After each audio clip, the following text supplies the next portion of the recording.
একটু অভাববোধ শিখাবেন। অভাব জিনিসটা কি, পিতারা কিভাবে পরিবারের ভরণ পোষণ দেয়, ভরণ পোষণের আয় রোজগারের ব্যস্ততায় থাকেন। আপনারা মায়েরাই পারবেন আগামীর এই বাংলাদেশকে সমৃদ্ধ করতে।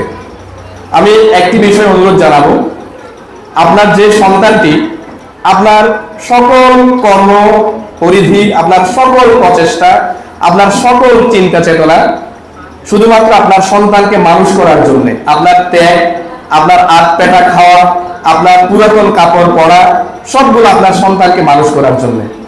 আপনি আপনার এই ভালোবাসার সন্তানকে টাকা পয়সা কিংবা মোবাইল কিংবা মোটর সাইকেল নয়, আপনি শুধুমাত্র একটু সময় ইনভেস্ট করবেন তার পেছনে।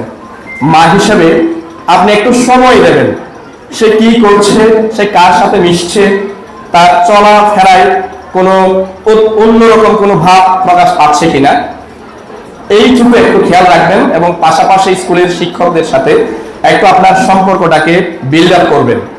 এবং পাশাপাশি আমি এটাও বলবো, যারা অতিরিক্ত চালায়, যাদেরকে আপনারা রাজপুত্রের মতো রাখেন, খুব আতিশয্যে রাখেন, আমি বলবো আপনার সন্তানকে আপনি নষ্ট করছেন। তাকে একটু অভাববোধ শিখাবেন।